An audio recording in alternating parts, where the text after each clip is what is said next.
좋은 일 하려는데 니들이 뒷다리 잡아.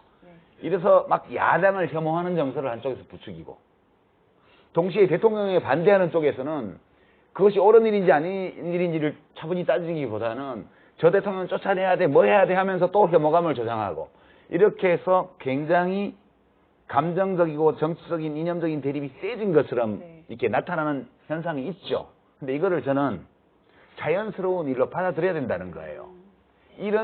이른바 광장 정치인이 뭐니 해서 일어나는 이런 일시적인 증상들을 가지고 한국 정치가 잘못돼 가고 있다든가, 민주주의가 타락하고 있다든가, 뭐 민주주의가 파괴되고 있다든가, 이렇게 볼 필요가 없다는 거예요. 그래서 저는 지금 나타나고 있는 모든 현상들이 이 자유주의적 정치 질서로서의 대의민주주의 제도, 이런 것들이 기술 혁신의 영향을 받으면서 제 방향으로 가고 있다, 지금 대한민국은. 근데 사람들이 그 촛불에 나오기 직전에 어떤 우리 정치의 모습은 민주주의의 퇴보가 아닌가 해서 그 근심을 가지고 나왔던 사람들이잖아요. 그 이전에 어떤 모습은 어떻게 민주주의가 진화되고 있다고 볼 수 있을까요? 지금 그 87년 이후만 얘기하는데 대한민국의 헌정체제나 정치 질서는 48년부터 생긴 겁니다. 그렇죠.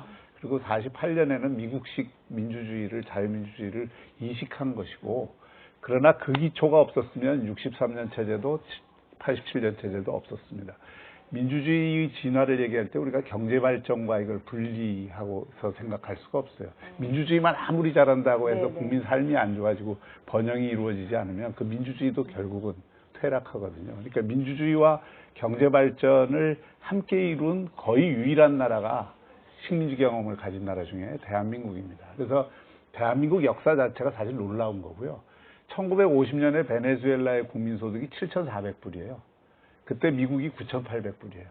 근데 그 세계 4위였는데 70년 만에 나라가 거의 거덜이 났잖아요. 이게 뭐냐? 민주주의도 제대로 안 하고 경제발전의 전략도 제대로 못 세워서 그렇게 나라가 이렇게 된 거예요. 그리고 그 중심에 국가 리더십의 그야말로 탁월함이 없었던 거죠. 잘못된 리더십을 발휘했던 거죠.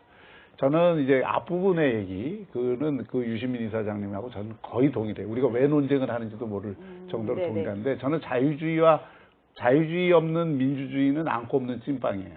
네? 그리고 이 공화주의 없는 민주주의는 붕어 없는 붕어빵입니다. 그러니까 이게 서로 사실은 세 개의 다리로서 서로가 서로를 하는 거예요. 왜냐하면 공화주의라는 거는 국민들로부터 이 주권이 나오고 권력이 견제와 균형을 해야 된다는 원리고, 민주주의는 아까 얘기했듯이 평등의 에토스예요. 모든 사람이 다 함께 참여해서 뭔가를 할 수 있다는 거. 그리고 자유주의는 그 기초로서 그래도 우리가 제일 중요한 거는 개인의 자유를 함부로 침해해서는 안 되고, 그 개인의 자유, 특히 소수의 자유가 다수의 이름으로 침해돼서는 안 된다는 그 정신을 우리가 간직하고 민주주의와 공화주의를 해야 된다는 거거든요.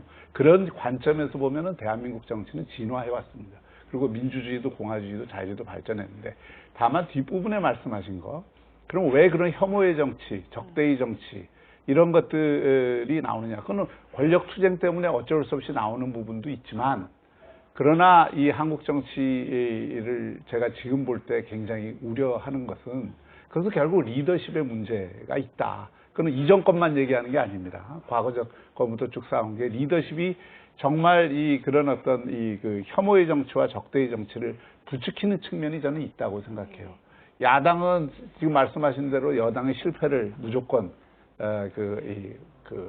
당연한 것으로 생각하고 그걸 위해 노력하고, 여당은 여당대로 또 야당이 발목 잡는다고 하셨는데, 그게 다 뭐냐면 지지층만 바라보는 정치거든요.